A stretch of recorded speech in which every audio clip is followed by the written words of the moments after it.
ಚೆನ್ನಾಗಿದ್ದೀರಾ? ವೇದಿಕೆ ಮೇಲಿರೋ ಎಲ್ಲ ಹಿರಿಯರಿಗೆ, ಗುರುಗಳಿಗೆ ನನ್ನ ನಮಸ್ಕಾರಗಳು. ಅದೇ ಅಂಕಲ್ನ ಹೊಡಿತೀನಿ ಸುಬ್ಬಿ ಅಂತ ಈಗ ನಾನು ಹೇಳಕ್ಕಾಗಲ್ಲ. ಮುಂಚೆ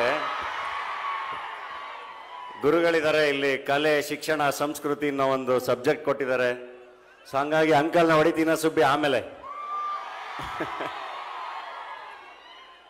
ಖಂಡಿತ ತುಂಬ ದೊಡ್ಡವರಿದ್ದಾರೆ. ನನಗೆ ಏನು ಮಾತಾಡಬೇಕು ಅಂತ ಯೋಚನೆ ಮಾಡ್ತಾ ಇದ್ದೆ. ಎಲ್ಲರೂ ತುಂಬ ಚೆನ್ನಾಗಿ ಮಾತಾಡ್ತಾ ಇದ್ರು. ನನಗೆ ಎಜುಕೇಷನ್ ಅಂತ ಬಂದಾಗ ನಾನು ಗುರುಗಳದೇ ಒಂದು ಇನ್ಸಿಡೆಂಟ್ ನೆನಪಿಸ್ಕೋತಾ ಇದ್ದೆ. ಅವ್ರ ಆರ್ಟಿಕಲ್ ಎಲ್ಲದೂ ಫಾಲೋ ಮಾಡ್ತಾ ಇರ್ತೀನಿ, ನಾನು ಓದ್ತಾ ಇರ್ತೀನಿ.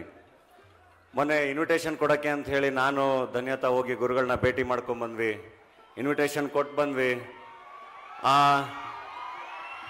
ಆ ಇನ್ಲ್ಯಾಂಡ್ ಲೆಟರ್ನ, ಆ ಇನ್ವಿಟೇಷನ್ ಕಾನ್ಸೆಪ್ಟ್ನ ತುಂಬ ಚೆನ್ನಾಗಿ ಇಷ್ಟಪಟ್ಟರು. ಆಮೇಲೆ ಕೂರಿಸ್ಕೊಂಡು ಒಂದಿಷ್ಟು ಪ್ರಶ್ನೆಗಳನ್ನ ಕೇಳಿದ್ರು, ಅದಕ್ಕೆ ನಮ್ಮ ಉತ್ತರಗಳನ್ನ ಹೇಳಿದ್ವಿ.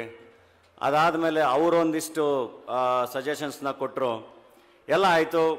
ಅಲ್ಲಿ ಒಂದು ಸಣ್ಣ ಮಟ್ಟಿಗೆ ನಮ್ಮನ್ನು ಎಜುಕೇಟ್ ಮಾಡಿದ್ರು. ನಂತರ ಇನ್ನೊಂದು 2-3 ದಿನ ಆದಮೇಲೆ ಗುರುಗಳಿಂದ ನನಗೆ ಕಾಲ್ ಬಂದಿತ್ತು. ನಾನು ನೋಡ್ಕೊಂಡಿರಲಿಲ್ಲ, ಮತ್ತೆ ವಾಪಸ್ ಮಾಡಿದೆ. ಅವಾಗ ಅವ್ರು ಹೇಳಿದ್ರು, ಇನ್ವಿಟೇಷನ್ದು ಆರ್ಟಿಕಲ್ ಓದಿದೆ ಗುರುಗಳೇ, ತುಂಬ ಚೆನ್ನಾಗಿ ಬರ್ದಿದ್ದೀರಾ, ಥ್ಯಾಂಕ್ ಯು ಅಂತ. ಇಲ್ಲ, ಅದರಲ್ಲಿ ಒಂದು ಸಣ್ಣ ತಪ್ಪು ಮಾಡಿದ್ದೀರಾ ನೀವು. ಅದರಲ್ಲಿ ತಂದೆ ತಾಯಿ ಹೆಸರು ಇರಬೇಕಲ್ವ, ನೀವು ಅದನ್ನು ಮೆನ್ಷನ್ ಮಾಡಿಲ್ಲ ಅಂತ. ನಂದೇನಿತ್ತು ಅಂದರೆ, ಇನ್ನೊಂದು ಇನ್ವಿಟೇಷನ್ ಪ್ರಿಂಟ್ ಆಗಿತ್ತು, ಅದು ಎಲ್ರಿಗೂ ಹೋಗೋವಂಥದ್ದು, ಮನೆಗಳಲ್ಲಿ ಕೊಡೋವಂಥದ್ದು, ಅದರಲ್ಲಿ ಇದೆಯಲ್ಲ ಅಂತ ನಾನು ಇದರಲ್ಲಿ ತಂದೆ ತಾಯಿ ಹೆಸರು ಹಾಕಕ್ಕೆ ಯೋಚನೆ ಮಾಡಿರಲಿಲ್ಲ. ಬಟ್ ಅವ್ರು ಹೇಳಿದ್ಮೇಲೆ ಒಂದು ರಿಯಲೈಸೇಷನ್ ಆಯಿತು, ಹೌದಲ್ವಾ, ಈ ಇನ್ವಿಟೇಷನ್ ಕೂಡ ತುಂಬ ಜನಕ್ಕೆ ಹೋಗುತ್ತೆ, ಅದರಲ್ಲಿ ನಾನು ಮೆನ್ಷನ್ ಮಾಡಬೇಕಿತ್ತಲ್ವಾ ಅಂತ. ನನ್ನ ಪರ್ಸ್ನಲ್ ಇನ್ವಿಟೇಷನ್ ಅಂತ ನಾನು ಅದನ್ನು ಮರ್ತಿದ್ದೆ. ಇಷ್ಟೆಲ್ಲ ಅವರು ಬ್ಯುಸಿ ಇರ್ತಾರೆ ಆ ಕೆಲಸದ ಮಧ್ಯ ನನ್ನನ್ನು ಮತ್ತೆ ಅವರು ಎಜುಕೇಟ್ ಮಾಡಿದ್ರು. ಯೂಶ್ವಲಿ ನಮ್ಮೆಲ್ಲ ಕೆಲಸದ ಮಧ್ಯೆ ನಾವು ಮೈ ಮರೆತಿರ್ತೀವಿ, ಕಳೆದೋಗಕ್ಕೆ ಸಾಧ್ಯ, ಎಲ್ಲದೂ ಸಾಧ್ಯ. ಇದ್ರ ಮಧ್ಯ ಹಿರಿಯರ ಗುರುಗಳ ಮಾರ್ಗದರ್ಶನ ಎಷ್ಟು ಇಂಪಾರ್ಟೆಂಟು ಅನ್ನೋದು ನನಗೆ ಮತ್ತೆ ಅಲ್ಲಿ ರಿಯಲೈಸ್ ಆಯಿತು. ಮತ್ತೆ ಎಜುಕೇಟ್ ಆದೆ. ಏನಕ್ಕೆ ಹೇಳ್ತಾ ಇದ್ದೀನಿ ಇದನ್ನು ಅಂದರೆ, ಎಜುಕೇಷನ್ ಅಂತ ಬರ್ತಿದ್ದಂಗೆ ಬರೀ ಶಾಲೆಯ ಎಜುಕೇಷನ್ ಅಷ್ಟೇ ಅಲ್ಲಲ್ಲ, ಅದರಿಂದ ಆಚೆ ಒಂದು ಎಜುಕೇಷನ್ ಇರುತ್ತೆ. ಅದನ್ನೇ ನಾವು ಸಂಸ್ಕೃತಿ ಅಂತ ಕರಿತೀವಿ. ನಾವು ಗುರುಗಳಿಗೆ ತುಂಬ ಧನ್ಯವಾದಗಳನ್ನ ಹೇಳ್ತೀನಿ. ಯಾಕೆಂದರೆ ಬೇಸಿಕ್ ಎಜುಕೇಷನ್ ಬಗ್ಗೆ ಅವರ ಕಾಂಟ್ರಿಬ್ಯೂಷನ್ ಇದೆಯಲ್ಲ, ಎಲ್ಲ ಮಕ್ಕಳಿಗೆ ಜಾತಿ ಮತ ಧರ್ಮಗಳನ್ನೆಲ್ಲ ಮೀರಿ ಒಂದು ಎಜುಕೇಷನ್ ಕೊಡಬೇಕು, ಎಲ್ರಿಗೂ ತುಂಬ ಚೆನ್ನಾಗಿ ಆಗಬೇಕು ಎಲ್ಲರೂ ಅನ್ನೋ ಅವರ ಕನ್ಸರ್ನ್. ಮತ್ತು ರೈತರಿಗೆ ನನ್ನ ಇಡೀ ಪರಿಸರ ಎಷ್ಟು ಚೆನ್ನಾಗಿರಬೇಕು, ನನ್ನ ಸುತ್ತಮುತ್ತ ಜನ ಹೆಂಗಿರಬೇಕು ಅಂತ, ಅದಕ್ಕೆ ಅವರ ಕಾಂಟ್ರಿಬ್ಯೂಷನ್ ಎಲ್ಲದೂ ತುಂಬ ದೊಡ್ಡದು. Contribution is the greatest philosophy ಅಂತ ಹೇಳಿ ಕರಿತೀನಿ. ಸೊ ಅದರಲ್ಲಿ ಅವ್ರದ್ದು ತುಂಬ ಮಹತ್ತರವಾದ ಪಾತ್ರ.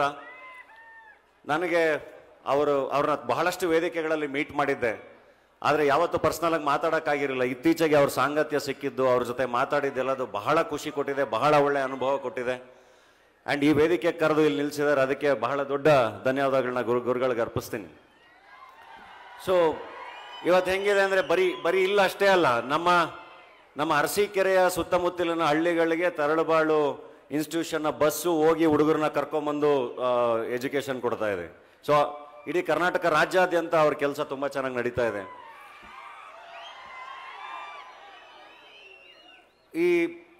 ಈ ಶಾಲೆಯ ನಾನು ಹೇಳ್ತಿರೋದು, ಸ್ಕೂಲಲ್ಲಿ ನಮಗೆ ಹೇಳ್ಕೊಡೋದು, ಪುಸ್ತಕ, ಇದೆಲ್ಲದನ್ನು ಆಚೆ ಒಂದು ಎಜುಕೇಷನ್ ಇದೆಯಲ್ಲ, ಅದು ಬಹಳ ಅಂದರೆ ಬಹಳ ಇಂಪಾರ್ಟೆಂಟ್. ನಾವು ನಮ್ಮ ಒಂದು ಇಂಡಿಪೆಂಡೆಂಟ್ ಥಾಟ್ ಪ್ರೊಸೆಸ್ನ ಬೆಳೆಸ್ಕೊಳ್ಳೋದು, ಇವೆಲ್ಲವೂ ಬಹಳ ಇಂಪಾರ್ಟೆಂಟ್.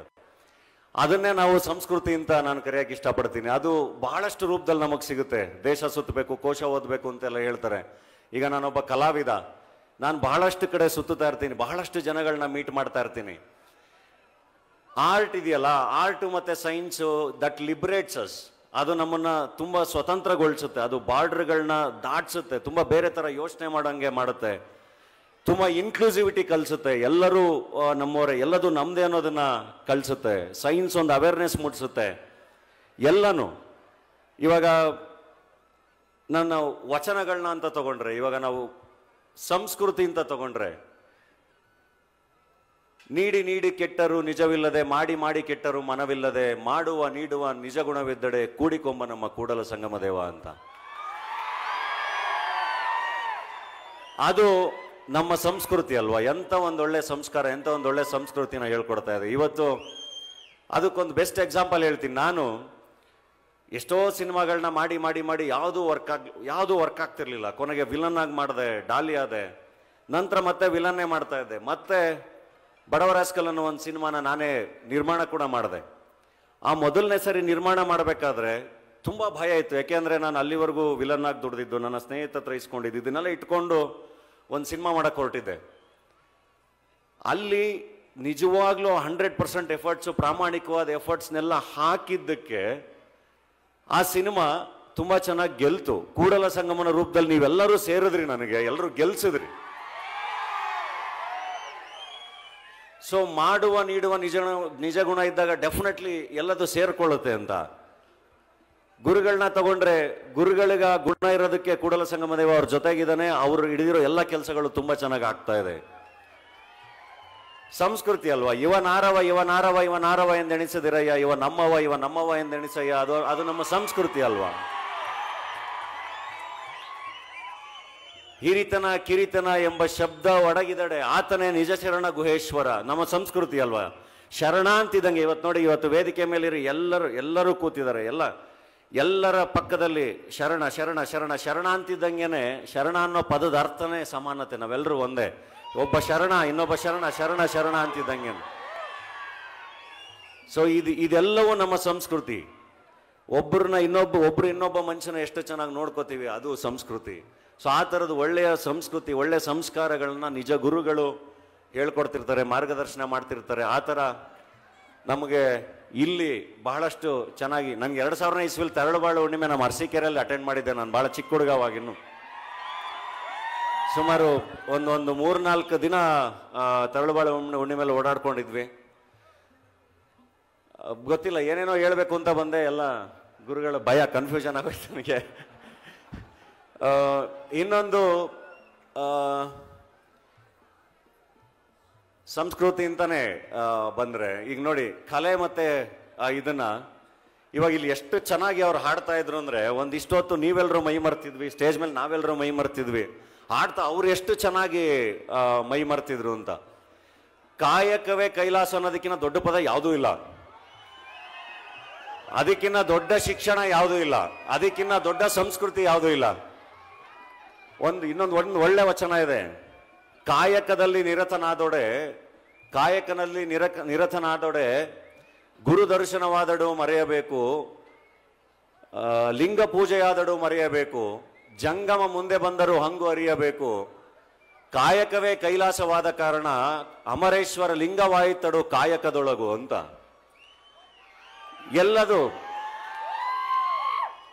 ಅದಕ್ಕೆ ನಾನು ಇತ್ತೀಚೆಗೆ ಮೈಸೂರಲ್ಲಿ ನನ್ನ ಫ್ರೆಂಡ್, ನನ್ನ ಜರ್ಮನ್ ಡೈರೆಕ್ಟರ್ ಬಂದಿದ್ರು. ಅವ್ರ ಜೊತೆ ಅಂದ್ರೆ ಅವ್ರ ಕಡೆಯಿಂದ ಪರಿಚಯ ಆದ ಒಬ್ಬ ಹುಡುಗ, ಅವನನ್ನು ಮೀಟ್ ಮಾಡಕ್ ಹೋಗಿದ್ವಿ. ಅವನು ಕಲಾವಿದ, ಗದ್ದೆಯಲ್ಲಿ ಕೆಲಸ ಮಾಡ್ತಾ ಇದ್ದ. ಅವ್ರ ತಂದೆ ಕೂಡ ಗದ್ದೆಯಲ್ಲಿ ಕೆಲಸ ಮಾಡ್ತಾ ಇದ್ರು.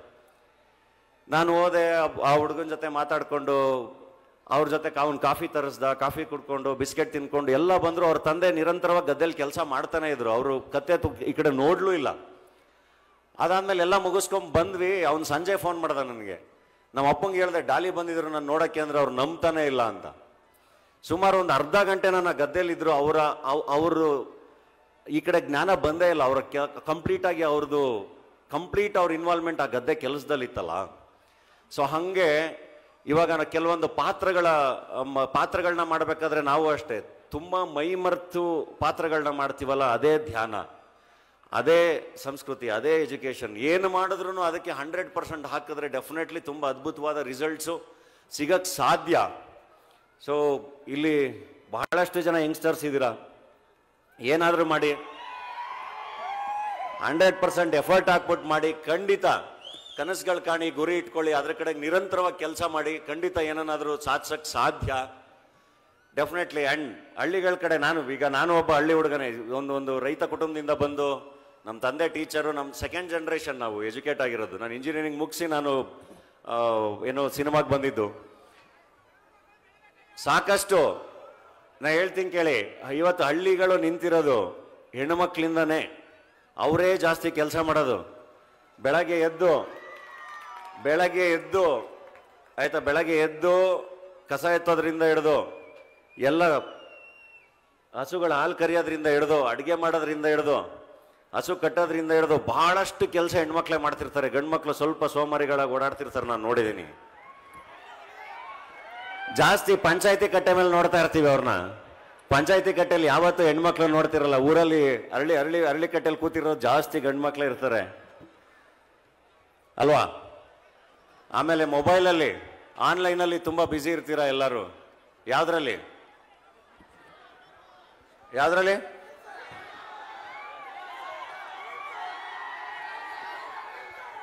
ಸೊ ಆನ್ಲೈನಲ್ಲಿ ನಿಮಗೆ ಇವತ್ತು ಬೆಟ್ಟಿಂಗಿಂದ ಹಿಡಿದು ಎಲ್ಲದೂ ಆಕ್ಸೆಸ್ ಇದೆ, ಗೊತ್ತು ನನಗೆ. ದಯವಿಟ್ಟು ಅದನ್ನು ಮಾಡಬೇಡಿ. ಮಾಡಲೇಬೇಡಿ. ಯಾವತ್ತೂ ಅಪರೂಪಕ್ಕೊಂದಿನ ಯುಗಾದಿ ಹಬ್ಬದ ದಿನ ಅದು ಇದು ಏನೋ ನಿಮ್ಮ ಎಂಟರ್ಟೈನ್ಮೆಂಟಿಗೆ ನೀವು ಸಣ್ಣದಾಗಿ ಏನೋ ಮಾಡೋದು ಓಕೆ, ಬಟ್ ಡೈಲಿ ಅದೇ ಕೆಲಸ ಅಲ್ಲ. ದಯವಿಟ್ಟು ಅದನ್ನು ಮಾಡಬೇಡಿ. ಸೊ ಬದುಕು ಕಟ್ಕೊಳ್ಳೋದು ತುಂಬ ಇಂಪಾರ್ಟೆಂಟು.